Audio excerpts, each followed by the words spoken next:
What time is Hazard Zone event, and will you be covering it? I mean, look, I don't know how much clearer the stream title has to be. All right, let's blow this up full screen. Okay, hold on. You guys see that right there? Here, let me zoom in. Hey, Hazard Zone reveal event right there in the title. We're covering it. Don't think we're not. Boy, this better be good.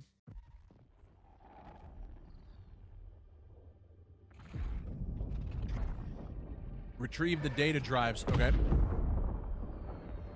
Whoa.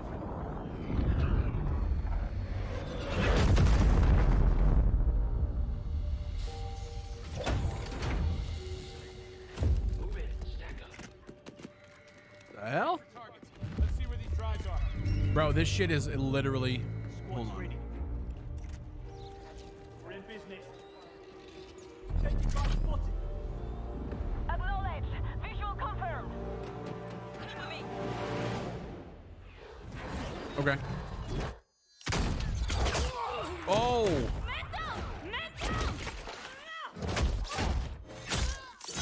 If only the animations look like that. Enter the hazard zone. Every squad for themselves. That shit looked tight. Drop in. So you're chasing these drops? Wow, that looked nuts. Secure the drives. Okay. Survive and extract.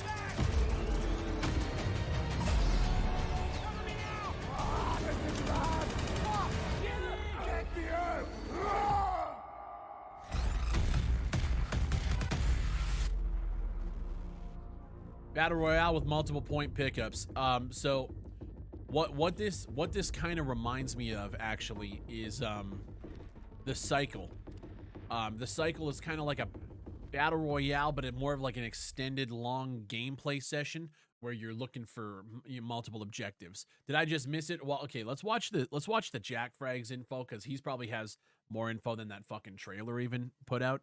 So let's watch this. After what seems like an eternity, Hazard Zone has finally been revealed. All right. This is one of the 3 available experiences That was a terrible trailer. in Battlefield 2042 at launch of the game. And today I'm going to be breaking the game mode apart and telling you exactly what it's all about. Tell me, Jack. And based on the previous information we were given, it does in fact share a lot of similarities with Hunt Showdown and Escape from Tarkov, and it is not a battle royale. So when you play Hazard Zone, you'll be inserted as a 4-member squad, and your main objective is to locate and retrieve critical data drives which are scattered throughout the map. And you'll do this while fighting opposing squads made up of real players who've got the same objectives, but there's also an AI element here too.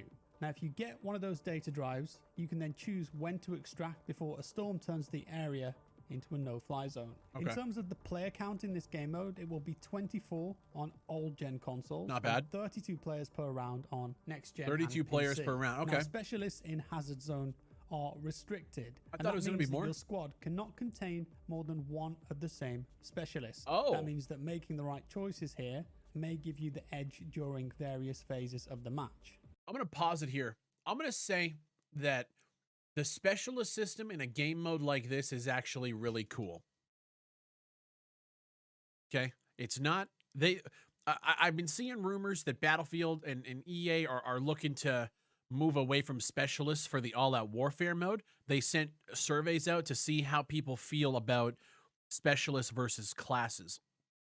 That tells me that they're thinking, if they keep the specialist system for this game mode and then have the fucking classes for, the classic conquest and whatever rush shit is going to be, I wouldn't mind that. That'd be an all right compromise. Tornadoes, as I mentioned, they're here too, and apparently they're a rare occurrence, but they could strike during a round, so watch out for them, because if you die in this game mode, you could lose a lot of progress. So you can be downed here, just like in your typical BR game, and when you're in that down state, you can then crawl to safety and attempt to be revived by a teammate. If you're killed in this state, you're going to be put in the spectator screen. You'll have to watch. However, there is an opportunity for you to get back in the game if your squad use a reinforcement uplink and they're scattered across the map, or they can be brought in as a tactical upgrade. And we'll talk about those in a couple minutes. The maps available at launch will be on the 7 all-out warfare maps. So to start with, it doesn't look like there's custom maps for this game mode. Rather, they've picked certain areas of the massive all-out warfare maps, section them off, and that will be the hazard zone portion. Who's to say that? So that makes sense why there's only 32 players. Okay, so they're sectioned off, essentially like raids from larger maps. Interesting. They couldn't do multiple portions of the same level though. So this is a bit of a tense, squad-focused survival game. And I think DICE set out to make something with a bit more tension and narrative with this game mode. Something that feels like there's some stakes on the line. So why would you want to play this game mode? Well, DICE say that this mode combines tense, squad-focused survival. If anyone calls this Tarkov like they got problems, let me tell you. When I talk about Tarkov-esque, I'm talking about squad-based gameplay, dropping in and collecting gear. In this instance, it looks more like you're collecting drives and then you're extracting. I wouldn't call this Tarkov-like as much as I would say it's more on the side of a hunt showdown or like the cycle where, you, like I said, you have an extended gameplay session where you drop in, you collect. You do objectives, basically. The objective in this one happens to just be collecting drives. You're not collecting weapons. There's no, like, gunsmith shit. There's none of that. I'd be very hard-pressed to call this a Tarkov-like game. But if your definition of Tarkov-like is, yeah, get in, do task objective, get out, then yeah, okay. Battlefield sandbox. In the trailer we saw you've got gunplay, you've got verticality, and you've got vehicles. And as I said, you'll fight real people, other squads, but the tornado can come in. There's also as well AI. as deadly occupying forces attempting to protect the data drives. And these are AI. They're artificial intelligence. So those are your scavs this then. Being a different game mode, the AI might be souped up a bit more dangerous. Maybe we'll have like special AI or something. I think that'd be cool. And DICE said that your objective in this game mode is not really to kill, but to extract out of the map, out of the hazard zone, with as many of those data drives as possible. And throughout the duration of a match, there are 2 limited time extraction. Actually, realistically, you could compare this to Scavengers, like really hard, right? Only Scavengers, just down from the gameplay feel perspective, was trash. But this is Scavengers. You go in, you collect resources, and you get the fuck out.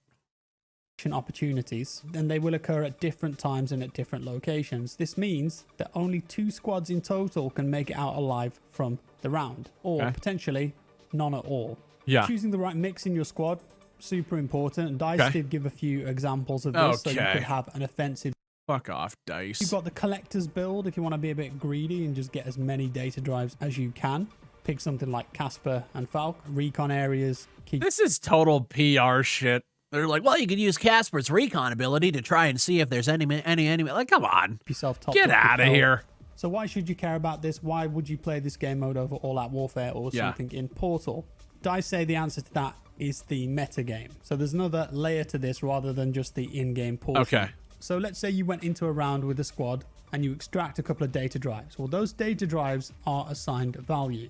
And each one of those that you extract can then be converted into a hazard zone specific currency called dark market credits. And you can then spend those dark market credits before you enter a match in order to buy and equip weapons, gadgets, and tactical upgrades unique to hazard zone. So essentially you spend that money and you upgrade your loadout before the next match. And before you can buy credits with real money, boy, if they did that, that would be brutal. The currency is spent pre-match on tactical upgrades and loadout improvements to increase the strength of the player and their chances of a successful round. You also have an extraction streak, a level attached to each unique specialist you play as that increases by 1 on successful rounds. Acquiring a high extraction streak unlocks discounts when purchasing tactical upgrades or items for your loadout. And if you continue to win matches, you'll start to build up your extraction streak. And this is a level attached to each unique specialist that you play as that increases by +1 on successful rounds and resets to 0 on failed rounds. Acquiring a high extraction streak unlocks discounts when purchasing tactical upgrades or items for your loadout. So I suppose that's the hook, right? You go in, you extract, your streak goes up by 1. That means you can buy more powerful gear. You go in, you win again, your streak goes up again. But if you die, that streak disappears and you won't have any of those loadout or tactical upgrade advantages anymore. Okay. Your specialist and your loadout is essentially what you're holding on to, and if you die, you'll lose that and have to start again. So it's kind of like a very basic version of Hunt Showdown, I suppose. Yeah, realistically, so what are these tactical upgrades that you can get then at launch? Well, to begin with, there are a couple of free ones. The starting armor, which gives you plus 20 armor. Okay. And then a negotiated bounty, which gives you 50% additional credits for kills on occupying forces. Yeah. AI. Other things that you can buy through the dark market credits are included here. So you can get a squad reinforcement, and that's just a respawn for your teammate. So we've seen these leaks before. But yeah, let's watch them. Quick draw holster, so you switch weapons 15% faster. And there's all sorts of different ones on here, which as you would expect are perks for your character that will improve everything that you do in game and give you certain bonuses. And then finally, DICE gave us a little overview of what a match would look like. To start with, you strategize and equip. So prior to the match, get with your squad, put together a loadout, confirm where you want to spawn on the level. This is cool, man. You can choose your specialist. You I'd can play spend this. your credits on I'm weapon actually and really equipment excited to loadouts play this. and tactical upgrades. You'll then insert into the level, like in the trailer, there'll be a bit of a cutscene. And then when you're in the match, it's time to retrieve and start searching for those data drives. And then if a member of your squad has chosen the Intel scanner, that's a unique hazard zone gadget that can help you reveal the approximate locations of these pre-crashed satellites and then talk to your team about where they are. Data drives can be scanned no matter where they are or who is carrying them. So I think that means that if a squad already has got some data drives, you can use that scanner and find out where that squad is to ambush them, try to steal them. And while you're doing that initial sweep, the occupying forces will attempt to fight you, other squads will attempt to fight you, and then mid-game, new satellites will fall from the sky, and those contain several data drives, making them more valuable than the ones that were already pre-crashed. Okay. So that will create a moment of excitement in the match, I suppose, and draw some of the squads together as you fight for those crashed This shit could be satellites tight, dude. Competitive. So let's say you've got some data drives now. How do you get out with your life? Well, there is a first extraction. This is the first window to leave the game. A few minutes after the start of the match, a randomized location will be chosen as an extraction zone. And if you choose to extract, then you'll have another few minutes to successfully arrive at that zone in time, fight other squads, AI to board the Condor, get out of there. Yeah. But if you stay in the level, there is a second last extraction, and that's 10 to 12 minutes after the start of a match. So these rounds are quite short, really. And any remaining squads in that game will have to battle over the final extraction zone, because if you don't make it on board, you're left behind, you're going to lose everything that you've gathered, and you're going to lose that streak. But even if just one of your squad gets out with something, you'll all get rewarded for it. Okay. And there it is. I'd love to play it, check it out, and see what it actually plays like. It's definitely going to scratch. Okay, so here's my thing. People want hardcore realism. Okay, so let's talk about it. Okay, if anybody here expects hardcore realism out of a Battlefield game in 2021, not very often do I say that you have a wrong opinion. But that's just like we've got to dial it the fuck in a little bit. Okay. If you realistically expected a Tarkov-style hardcore experience out of a AAA Battlefield game marketed to the masses, that's wrong. Here's the good thing, though. If this turns out to be good, it'll get people into looking for other games that provide this kind of experience, that offer more on this experience, and somebody who may have never even heard of Tarkov might find their way to Tarkov. That's what you can hope. Battlefield, man, I want to play this. This sounds dope. Competitive itch for a lot of players who like that element of Battlefield. Bit more tension, bit more tactics maybe. It's just you and your squad. So if this is the hit, they might put it in Portal, and that's the key right there, right? If this gets supported and all of a sudden they can take this mode and put it into Portal, and all of a sudden now you can make this mode higher time to kill, fucking, no HUD, real immersive stuff, then at least we could craft that gameplay, because I would actually play that. I would really play. I would play this, and I would play that. You can say the same about Ghost Recon Frontline. Well, you can say what about Ghost Recon Frontline? Frontline is supposed to have the same type of mechanics. Yeah. See, so this is what's going to happen. I myself want to play Hazard Zone.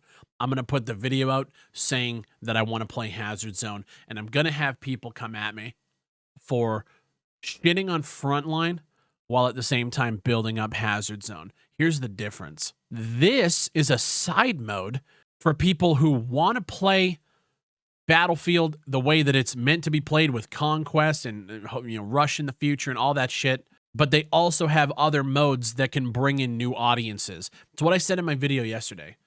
Don't make the only game mode something that's so far out to left that the core game, the core fans don't want. Do it like this because you're Ubisoft. You have the resources to do it. Frontline pulling in new fans to the franchise and not being super hardcore, they could do both very, very easily. Frontline isn't traditional BR and other modes are coming too. Great. They didn't even focus on that in the announcement. What if there's more modes added in Frontline since it's been delayed? I got some hope. Now, I remember them saying that there are going to be traditional modes. They never talked about it. So to me, your BR is your main mode, and that's what everybody honed in on. And if that's the case, and there is going to be traditional multiplayer shit, why didn't they announce it all? Why didn't they focus on it? Why didn't they do better marketing? If Frontline turns into something fun, play it. I really think they should have just literally called it Tom Clancy's Frontline. And I think people would have been fine with it. Or at least, a little bit less super fucking salty about it. The second you throw Ghost Recon on there, there's expectations. Just like the second you throw Battlefield onto it, there's expectations. The thing is Battlefield, when it comes to like game modes, they brought the expectations. Conquest is an expanded version on what we know and love.